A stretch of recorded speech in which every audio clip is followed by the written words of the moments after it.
اعوذ باللہ من الشیطان الرجیم بسم اللہ الرحمن الرحیم۔ سورہ قصص کے آخری یہ دو رکوع ہیں، جن میں سے پہلے رکوع میں ایک کردار کا ذکر ہو رہا ہے، قارون، اور میں آپ کو بتا چکا ہوں کہ یہ کردار جو ہے اسے بھی ایک فرد نہ سمجھیے، بلکہ یہ کہ جو بھی کوئی حکمران قوم ہوتی ہے وہ اپنی غلام قوم کے اندر اس طرح کے کردار باقاعدہ پیدا کرتی ہے، جس کو کہ کہا تھا ملکہ سبا نے کہ ان الملوک اذا دخلوا قریۃ جعلوا عزت اہلھا اذلہ، اور اس کا ایک نتیجہ یہ نکلتا ہے کہ جو گھٹیا لوگ ہوتے ہیں، بے غیرت لوگ ہوتے ہیں، اپنی قوم کے ساتھ غداری کرتے ہیں، انہیں پھر وہاں خطابات دیے جاتے ہیں، نوازا جاتا ہے، ان کے اونچے منصب ہوتے ہیں، آنریڈی مجسٹریٹ بنا دیے گئے ہیں، فلاں ہو گئے ہیں۔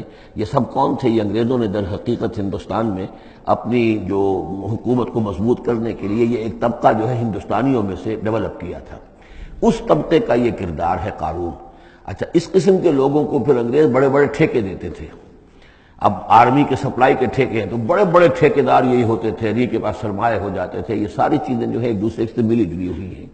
اسی طرح کا ایک شخص جو ہے یہ قارون تھا اسرائیلی، اور نہ صرف اسرائیلی، حضرت موسیٰ علیہ السلام کا سگا چچا زاد بھائی، فرسٹ کزن، لیکن یہ کہ یہ حکومت کے ساتھ فرعون کے دربار میں اس کی رسائی تھی، وہاں اس کی پذیرائی تھی، اور وہاں سے اس کو مراعات ملتی تھی۔ اس نے اتنی دولت سمیٹ لی تھی، جیسے ہمارے ہاں بھی بعض اب جو سیاسی کردار ہیں وہ گویا کہ علامتی بن گئے دولت سمیٹنے میں، تو بے تحاشا دولت اس نے جمع کر لی تھی۔ اب اس کا کردار سامنے آ رہا ہے۔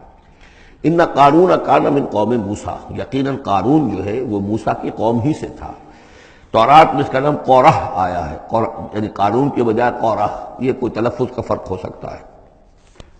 فبغى علیہم، اگرچہ موسیٰ کی قوم میں سے تھا لیکن اس نے زیادتی کی، سرکشی کی، شرارت کی اپنی قوم کے خلاف، یعنی غداری کی۔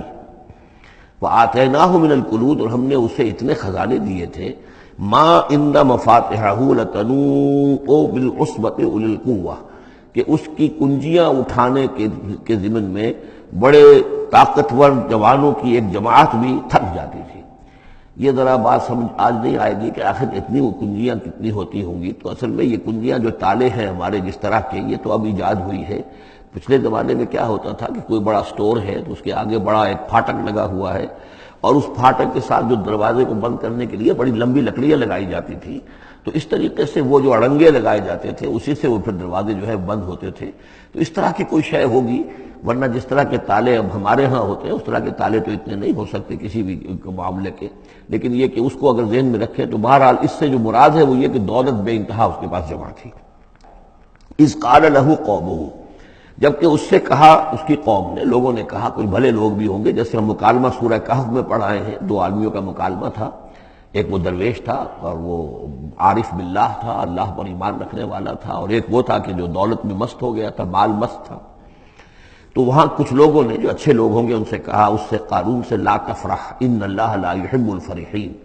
یہ ذرا یہاں پر پانچ چیزیں جو آ رہی ہیں گنتے جائیے کہ ایسے لوگ جن کے پاس بہت سی دولت جمع ہو گئی ہو، ان کو ان 4-5 چیزوں کو پیش نظر رکھنا چاہیے۔ سب سے پہلے یہ کہ لا تفرح ان اللہ لا يحب الفرح، اس پر اتراؤ نہیں، اتراؤ مت، اللہ تعالیٰ کو اترانے والے پسند نہیں۔ نمبر 2، وابتغ فیما آتاک اللہ الدار الآخرہ، جو کچھ اللہ نے تمہیں دولت دی ہے تو اس سے دار الآخرہ حاصل کرنے کی کوشش کرو، اللہ کے لیے خرچ کرو تاکہ آخرت میں تمہیں اس کا اجر و ثواب ملے، تو تم گویا کہ آخرت کو خریدو گے اپنی اس دولت کے عوض۔ ان اللہ اشتری من المؤمنین انفسهم واموالهم بان لهم الجنہ۔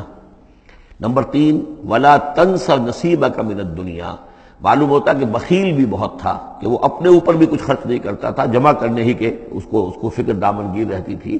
اور مت بھولو خود اپنا حصہ بھی دنیا میں سے، جیسے کہ ہم نے سورہ اعراف میں پڑھا تھا کہ قل من حرم زینۃ اللہ التی اخرج لعبادہ والطیبات من الرزق، اگر اللہ نے کسی کو کچھ دیا ہے تو پھر وہ اچھا کھائے، اچھا پہنے، اس میں کس نے حرام کیا ہے؟ کوئی رہبانیت کا انداز تو نہیں ہے۔ اور یہ بھی ہم پڑھ چکے ہیں سورہ الفرقان میں کہ وہ جو اللہ کے جو نیک بندے ہیں، عباد الرحمن، ان کے اوصاف میں سے ہے والذین اذا انفقوا لم یسرفوا ولم یقتروا، وہ لوگ کہ جو خرچ کرتے ہیں تو نہ تو اسراف کرتے ہیں لیکن اس کے ساتھ ہی بخل سے بھی کام نہیں لیتے۔ تو یہ بخیلی مت کرو، اور اس جو دولت تمہیں اللہ نے دی ہے اس سے کم اپنی ذات پر بھی خرچ کرو، اچھا کھاؤ، اچھا پہنو۔ چوتھی چیز، وَأَحْسِنْ كَمَا أَحْسَنَ اللَّهُ إِلَيْكَ، اور لوگوں پر احسان کرو، لوگوں کے ساتھ بھلائی کرو جیسے اللہ نے تمہارے ساتھ بھلائی کی ہے۔ اللہ نے تمہیں دولت دی ہے تو جو بھی تمہاری قوم کے یا اور دوسرے لوگ بھی ہوں، اس میں تو کوئی علیحدہ تخصیص نہیں ہے، غریبوں کا، محتاجوں کا، مسکینوں کا، ان کا جو حق ہے، وفی اموالہم حق معلوم للسائل والمحروم، تو اس میں سے یہ ہے کہ اللہ نے تم پر احسان کیا ہے، یہ دولت دی ہے تو تم لوگوں کے ساتھ احسان کرو۔ اور پانچویں بات، ولا تبغی الفساد فی الارض، زمین میں فساد مت بچاؤ۔ اب یہ کیا مراد ہے؟ فساد کون سا مچا رہا تھا؟ وہ نبی تھے اس وقت کے حضرت موسیٰ علیہ السلام۔ حضرت موسیٰ علیہ السلام اپنے کار نبوت و فرائض رسالت کی ادائیگی میں پوری طریقے سے لگے ہوئے ہیں، اور کچھ لوگ ان کے ساتھ دے رہے ہیں، ان کا ہاتھ بٹا رہے ہیں۔ اب کچھ لوگ اس کام میں جب اڑنگا ڈالیں گے تو گویا کہ یہ فساد فی الارض ہے۔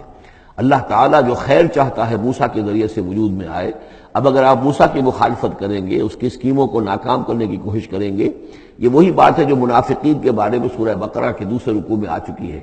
وَإِذَا قِيلَ لَهُمْ لَا تُفْسِدُوا فِي الْأَرْضِ قَالُوا إِنَّمَا نَحْنُ مُصْلِحُونَ أَلَا إِنَّهُمْ هُمُ الْمُفْسِدُونَ وَلَٰكِن لَا يَشْعُرُونَ۔ جب ان سے کہا جاتا ہے کہ تم زمین میں فساد یہی تھا کہ ایک جماعت ہے، ایک تحریک ہے، اس کا ایک نظم ہے، اس نظم کے خلاف تم ریشہ دوانیاں کر رہے ہو، اور اگر اس کی اسکیموں کو فیل کرنے کی کوشش کر رہے ہو تو گویا کہ جو اصلاحی عمل ہے، جو انقلاب برپا کرنے کے لیے جد و جہد ہو رہی ہے، اس کو نقصان پہنچا رہے ہو۔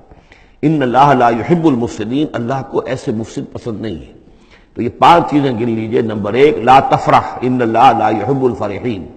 نمبر دو، وابتغ فیما آتاک اللہ الدار الآخرہ، جو کچھ اللہ نے دیا ہے اس سے آخرت کا گھر حاصل کرنے کی کوشش کرو، یعنی انفاق فی سبیل اللہ، اللہ کی راہ میں صرف کرنا۔ نمبر تین، ولا تنس نصیبک من الدنیا، خود دنیا سے بھی تم بھی اپنا حصہ حاصل کرو، اچھا کھاؤ، اچھا پہنو۔ وَأَحْسِن كَمَا أَحْسَنَ اللَّهُ إِلَيْكَ، اور خلق خدا پر بھی احسان کرو جیسے کہ اللہ نے تم پر احسان کیا ہے۔ اور نمبر پانچ، وَلَا تَبْغِ الْفَسَادَ فِي الْأَرْضِ، دین کے لیے، اللہ کی توحید کے لیے، اللہ کے دین کے لیے جو جد و جہد ہو رہی ہے اس کو تقویت پہنچاؤ، نہ یہ کہ اس کے اندر تم خلل پیدا کرنے کی کوشش کر رہے ہو۔ صدق اللہ العظیم۔